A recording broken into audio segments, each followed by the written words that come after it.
7 सांसद राज्यसभा के जो बीजेपी की तरफ को आए हैं लुढ़क के, ये सर ईडी के भय से आए या अपने उज्जवल राजनीतिक भविष्य के मद्देनजर आए हैं? हाँ, सर, सबको बोलिए। तोड़ देगी, सबको बर्बाद कर देगी और देश में एक छत्र राज्य जो उनका चलाने का इरादा है वो चलाएगी। पंजाब में वो आम आदमी पार्टी के जो विधायक हैं उनको तोड़ेंगे और तोड़ के वहाँ की सरकार को गिराने का काम करेंगे। कि बीजेपी ने वही खेल खेला जो बीजेपी बराबर खेलती रही है दूसरे दलों के साथ, यानी उनको तोड़ना, हर तरह के हथकंडे अपनाना, उनको ऑफर देना कि भाई इतने पैसे ले लो, पद ले लो, दोनों ले लो और नहीं तो जेल जाओ। बीजेपी ने तो बराबर ये खेल खेला है कि किसी पार्टी का एमएलए एमपी हो उसको तोड़ो और यूज करो, कहीं सरकार बनाने के लिए यूज करो, कहीं अपना बहुमत साबित करने के लिए यूज करो। ये भी बात जग जाहिर है कि बीजेपी की सरकार जो है एजेंसीज का दुरुपयोग करती है और जब लोग बीजेपी में शामिल हो जाते हैं तो वो दूध के धुले हो जाते हैं। ये सब बातें जग जाहिर है। नमस्कार, मैं हूं आपका हमजुमान संजीव चौहान नई दिल्ली से, और हजारीबाग से हैं भारत के पूर्व विदेश मंत्री, वित्त मंत्री और भाजपा के कद्दावर नेता, पूर्व प्रधानमंत्री भारत के अटल बिहारी वाजपेयी के विश्वास पात्र यशवंत सिन्हा। सिन्हा साहब, स्वागत है स्टेट में हिंदी में। बहुत धन्यवाद जी। मुद्दे बहुत हैं सर, लेकिन एक दो लाइनें आ रही हैं जो इस टाइम आप आम आदमी पार्टी की बात चल रही है और सब बवाल मचा हुआ है दिल्ली में। आप देख ही रहे हैं कि वो आए थे तवाइफों के कोठे बंद करवाने, लेकिन सिक्कों की खनक देखकर खुद ही मुजरा कर बैठे। ये मैं कह रहा हूं कि साहब बड़े जोर शोर से धोखा दगाबाजी करके अरविंद केजरीवाल ने सत्ता संभाली थी, आंख में धूल झोंक के नेता बने थे अन्ना हजारे के। कहा तो ये भी जा रहा है कि अन्ना हजारे का पूरा आंदोलन जो था 2012 का रामलीला मैदान दिल्ली का, वो आरएसएस और भारतीय जनता पार्टी का एक मिला जुला षड्यंत्र था और अरविंद केजरीवाल बीजेपी के पार्ट 2 थे, बी पार्ट थे। क्या सर ये सच है क्या? देखिए, मैंने कोई तहकीकात तो नहीं की है इसके बारे में, लेकिन उस समय बात ये प्रचलित थी कि अन्ना हजारे के मूवमेंट के पीछे आरएसएस है और भारतीय जनता पार्टी भी है। और भारतीय जनता पार्टी के कई नेता वहां पर शामिल होने के लिए गए थे उस आंदोलन में। उस आंदोलन से एक नया नेतृत्व ही पैदा हुआ, अरविंद केजरीवाल का, आम आदमी पार्टी का। और कुछ लोग जो प्रोफेशनल्स थे, सर्विसेज में थे, उन लोगों ने भी ज्वाइन किया था, उनको भी उसका आ, इनाम मिला। कुछ लोग कहीं गवर्नर हो गए, कहीं कुछ और हो गए। तो जाहिर था कि इसके पीछे भारतीय जनता पार्टी और आरएसएस का हाथ था, अन्ना के आंदोलन के पीछे।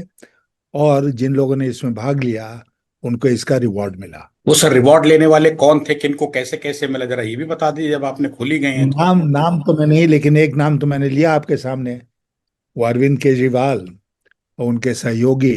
सबसे बड़ा रिवॉर्ड तो उन्हीं को मिला, क्योंकि उस आंदोलन के खत्म होने के बाद उन्होंने अपनी पार्टी बनाई। उस पार्टी ने अप्रत्याशित जीत हासिल की दिल्ली विधानसभा के चुनाव में। सरकार बनाई उन्होंने, सरकार चलाई उन्होंने, शायद कुछ अच्छे काम भी किए, लेकिन भारतीय जनता पार्टी की ताकत के सामने वो नहीं टिक पाए। और अंततः भारतीय जनता पार्टी ने न केवल उनको सत्ता से बाहर किया, बल्कि आज के दिन हम जैसा देख रहे हैं कि उनकी पार्टी को भी तहस नहस कर दिया बीजेपी ने। बीजेपी ने। सर कुल मिला के अगर देखा जाए तो अन्ना हजारे जो हैं वो आजकल अरविंद केजरीवाल को लेके यही शायद सोच रहे होंगे कि बड़े शौक से मेरा घर जला, कोई आंच तुझ पे ना आएगी। ये जवा किसी ने खरीद ली, ये कलम किसी का गुलाम है। अन्ना हजारे कहीं के नहीं बचे अन्ना आंदोलन करने के बाद। आज के गांधी बने थे अन्ना, जिन्होंने तिहाड़ जेल भी कुछ घंटों के लिए सही लेकिन देखी, मगर मजा ले गए केजरीवाल एकदम मास्टरमाइंड तरीके से। वजह आरएसएस थी, बीजेपी। ये सर आप उनको ज्यादा यूज बेहतर किया लोग, जानते। उनको लोगों ने यूज किया अन्ना और हजारे थ्रो को। किया। हाँ तो अन्ना ठीक है सर, हजारे कोई दिक्कत नहीं है।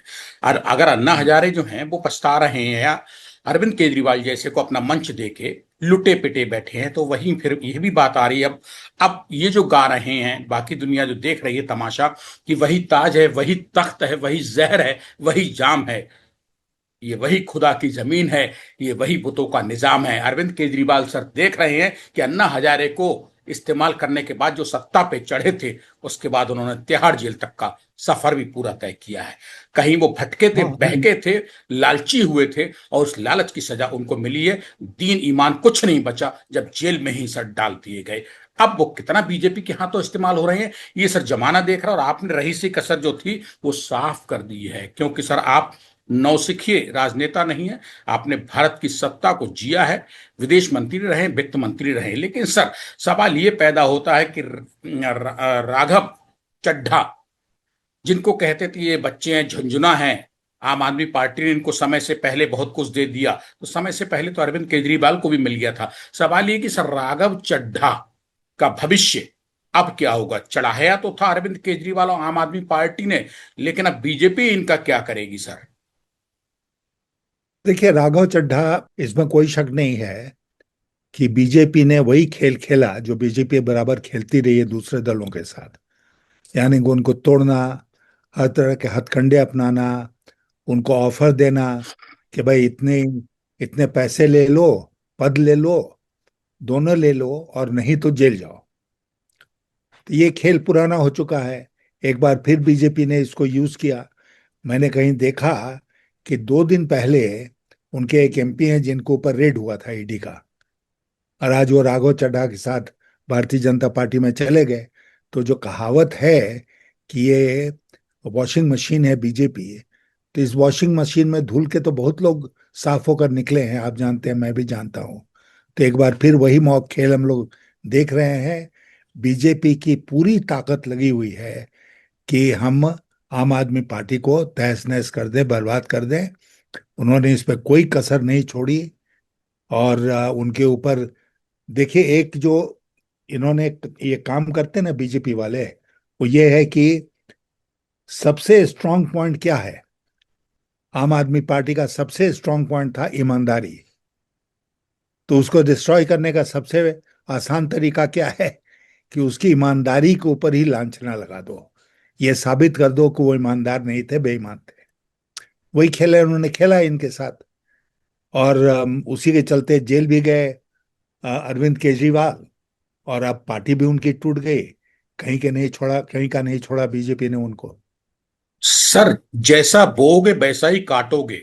अरविंद केजरीवाल मनीष सिसोदिया के साथ जो कुछ हो रहा है, वो क्या गलत हो रहा है? भाजपा गलत कर रही है, या अरविंद केजरीवाल ने जो अन्ना हजारे के साथ किया था वो अब उनके सामने आ रहा है, और ये कोई पाप नहीं कर रही भारतीय जनता पार्टी? नहीं, मैं इससे सहमत नहीं हूँ। अन्ना हजारे के आंदोलन से बहुत से लोग निकले थे, और जैसा मैंने आपसे कहा, मैं नाम नहीं लेना चाहता हूँ, कि उनको बहुत उसका प्राइज भी मिला था। और अरविंद केजरीवाल तो राजनीति में आ गए, पार्टी बना ली, फिर लोगों ने उन पर विश्वास किया, और भयंकर बहुमत के साथ वो जीत कर आए दिल्ली विधानसभा में, और वो बने चीफ मिनिस्टर। तो जब तक चली तब तक चली।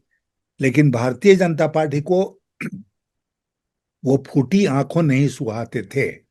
इसलिए भारतीय जनता पार्टी ने उनको बर्बाद करने के लिए वो सारे हथकंडे अपनाए जो जिसकी जरूरत थी। और अभी लेटेस्ट जो था है, वो है कि उनकी पार्टी को ही तोड़ दो। इस पार्टी को तोड़ने में सर, तोड़ने के बाद बीजेपी का अगला क्या दाव होगा, जिसमें क्या ये अरविंद केजरीवाल एंड कंपनी पनप पाएगी, ये नेस्तनाबूद हो जाएगी, और कालांतर की आम आदमी पार्टी आने वाले भविष्य की भारतीय जनता पार्टी बन जाएगी? नहीं, देखिए, नेक्स्ट टारगेट बीजेपी का होगा पंजाब। ये बिल्कुल स्पष्ट दिख रहा है कि उनका नेक्स्ट टारगेट है पंजाब। पंजाब में वो आम आदमी पार्टी के जो विधायक हैं उनको तोड़ेंगे, और तोड़ के वहां की सरकार को गिराने का काम करेंगे। वहां पर तो क्या? उनकी सरकार ना है बीजेपी सर की, प्लीज। तो कम से जी। कम राष्ट्रपति शासन लगेगा। राष्ट्रपति शासन का मतलब बीजेपी के शासन। और उसके बाद वो अपने तरह से वहां पर चुनाव कराएंगे, और उनकी कोशिश होगी कि वो उसको पंजाब को भी फतेह करें। सर राघव चड्ढा, मित्तल गुप्ता, हरबंस सिंह, भज्जी, पूर्व क्रिकेटर, ये सब नाम बड़े नाम हैं आम आदमी पार्टी के। राज्यसभा सांसद हैं, बड़े सदन के नेता बना दिए गए, सब जमीन से उठा के एकदम आसमान पहुंचा दिए गए, छतरी पे। ये बीजेपी के किस काम के हैं? ना तो इनको अनुभव है, ना इनकी पकड़ है राजनीतिक, ना ये गुणागणित जानते हैं। अगर जानते होते तो इतनी हड़बड़ाहट में फिर फटाफट फटाफट एक ईडी की रेड क्या हुई, है ना, जहां सरकारी एजेंसियां पीछे पड़ी, सब भागे, भगदड़ मच गई एक तरीके से। तो राघव चड्ढा, मित्तल गुप्ता, भज्जी, ये बीजेपी के क्या किसी काम के हैं? मजबूती दे पाएंगे, या सिर्फ ये मोहरे की तरह अभी तो इस्तेमाल होंगे और बाद में इनको भी फेंक दिया जाएगा? देखिए, भविष्य के गर्त में क्या है, ये कहना तो मुश्किल है। लेकिन अभी तो काम के है ना। 7 एमपीज अगर राज्यसभा में बीजेपी को मिल जाते हैं तो उनका बहुत काम बनेगा आगे चलकर कानून पास कराने में। अभी ये बीजेपी के लिए फायदे का खेल है। इन लोगों के लिए कितने फायदे का खेल है मैं नहीं जानता हूँ। हो सकता है कि जिस राघव चड्ढा को सर बना प्लीज। दें। हाँ, मैं कह रहा हूँ कि राघव चड्ढा को हो सकता है कहीं मंत्री पद वगैरह दे दें। लेकिन सातों को तो मंत्री नहीं बना सकते ना। ये अरविंद केजरीवाल के चुने हुए लोग हैं। राज्यसभा भेजना किसी को हो तो एक तोहफा देने के बराबर है ना। तो अरविंद केजरीवाल ने इन सब लोगों को तोहफा दिया, इनको राज्यसभा में भेजा, और इन लोगों ने उसके बाद उनको धोखा दे दिया है। तो ये भरोसे सर के धो काबिल लोग नहीं हैं, लेकिन बीजेपी के काम आएंगे, आ रहे हैं अभी। सर धोखा तो अरविंद केजरीवाल ने भी दिया ना अन्ना को।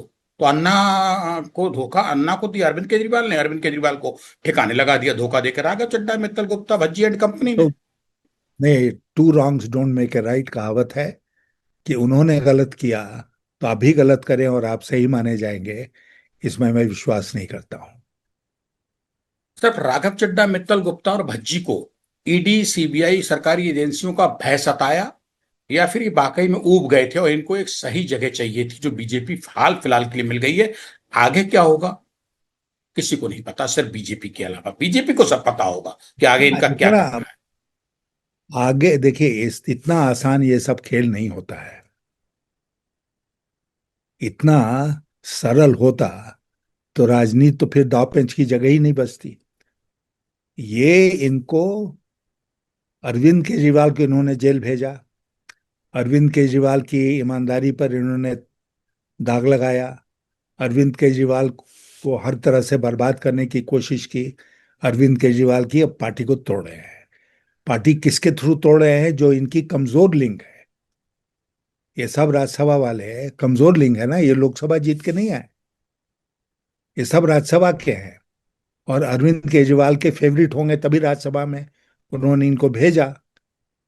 और उन लोगों ने धोखा दिया है अरविंद केजरीवाल को। अरविंद केजरीवाल ने अन्ना को धोखा दिया नहीं दिया, वो दूसरी बात है। लेकिन उन्होंने धोखा दिया, इसलिए आपका हक बन जाता है उनको धोखा देने का। ये मैं मानता हूं कि गलत लॉजिक है। सर राघव चड्ढा, मित्तल गुप्ता जी और भज्जी साहब ने अरविंद केजरीवाल को धोखा दिया है, बीजेपी ने सर इनको चढ़ाया है, और बीजेपी की चढ़ाई में ये बीजेपी खेमे में आ गए अरविंद केजरीवाल को धोखा देके, कि बरगलाए नहीं नहीं, तो नहीं गए बीजेपी ये। तो नहीं नहीं, बीजेपी तो ये खेल बराबर से खेल रही है ना। बीजेपी कोई नया खेल खेल रही है? बीजेपी ने तो बराबर ये खेल खेला है कि किसी पार्टी का एमएलए एमपी हो उसको तोड़ो और यूज करो, कहीं सरकार बनाने के लिए यूज करो, कहीं अपना बहुमत साबित करने के लिए यूज करो, कहीं और किसी काम के लिए यूज करो। तो ये तो बीजेपी का पुराना एक खेल रहा है ना, ऑपरेशन लोटस। नाम कहाँ से आया?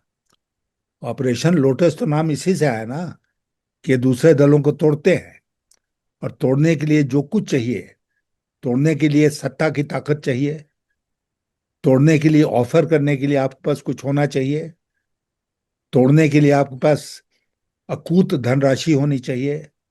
वो सब बीजेपी के पास है आज के दिन। वो तो किसी को तोड़ सकते हैं। सर अंततः आपने बहुत कहा। कम लोग, अब मैं आपको वार्निंग देके कहना चाहता हूं, सर अंततः बहुत कम लोग बचेंगे जो ईमानदारी के साथ बीजेपी के खिलाफ खड़े रहेंगे।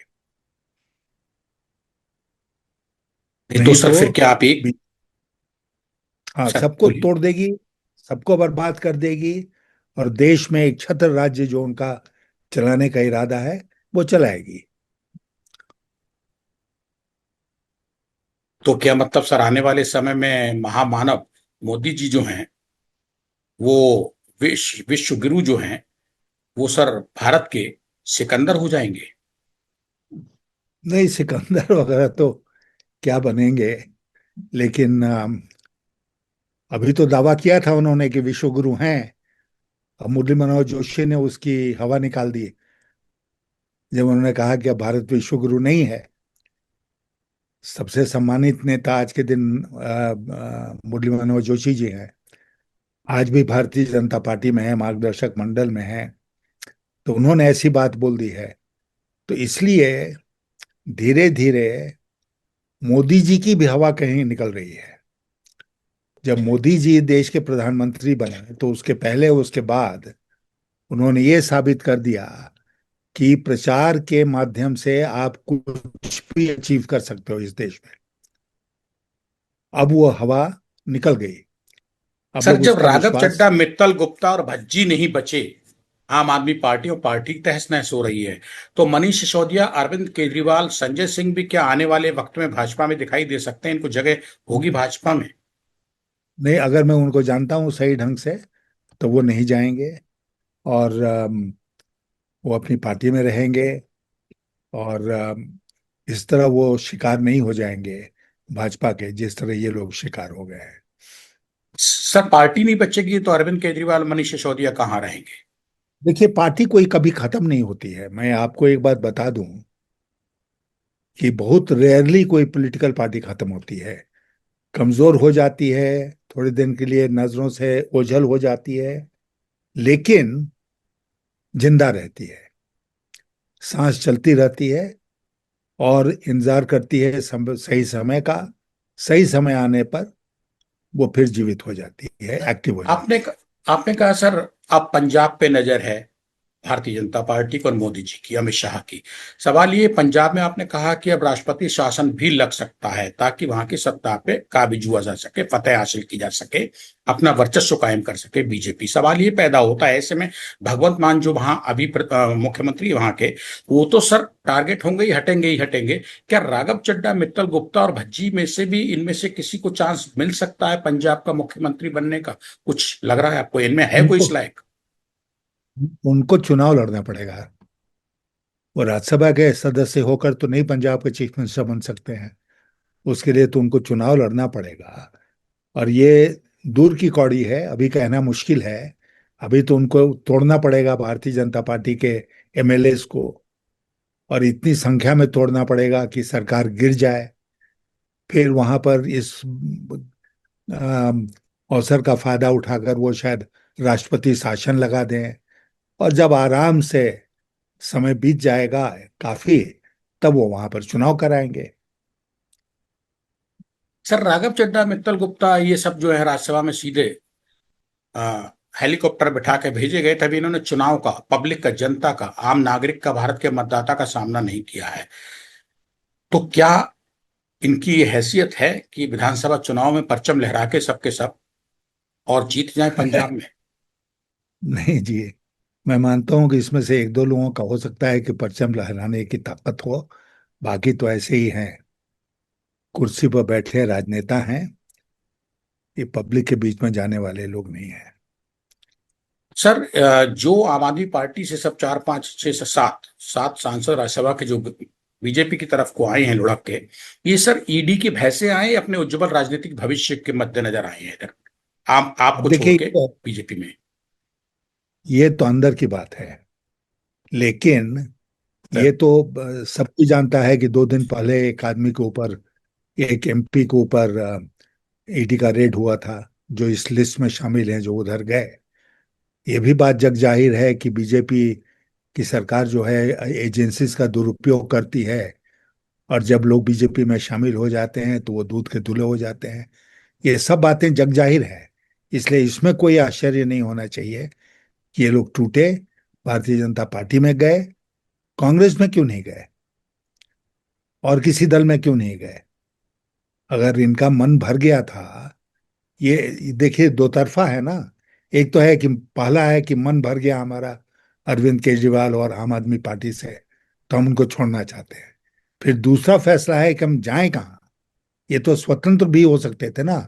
7 लोग मिलकर राज्यसभा में आम आदमी पार्टी को तोड़कर एक अपना अलग गुट बना सकते थे सातों। भाजपा में जाने से इनकी नीयत में जो खोट है उसका पता चलता है।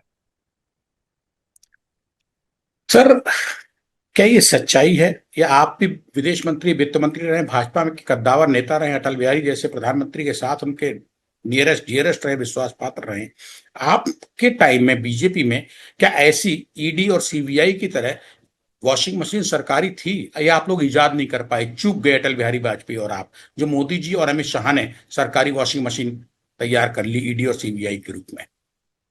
नहीं नहीं, चूक नहीं गए, बिल्कुल नहीं चूके। ये करना नहीं चाहते थे,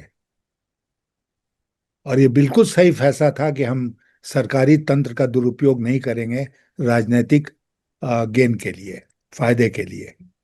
ये सोची समझी रणनीति थी, और ये भी सोची समझी रणनीति है इन लोगों की, मोदी शाह की, कि इनका दुरुपयोग करो अपनी ताकत बढ़ाने के लिए, राजनीतिक ताकत बढ़ाने के लिए एजेंसीज का दुरुपयोग करो। और इसका सबसे बड़ा प्रमाण अगर आप चाहते हैं तो अभी बंगाल के चुनाव में देखने को मिल रहा है। शुक्रिया सर, नमस्कार, बहुत बहुत धन्यवाद स्टेट में हिंदी से बात करने के लिए।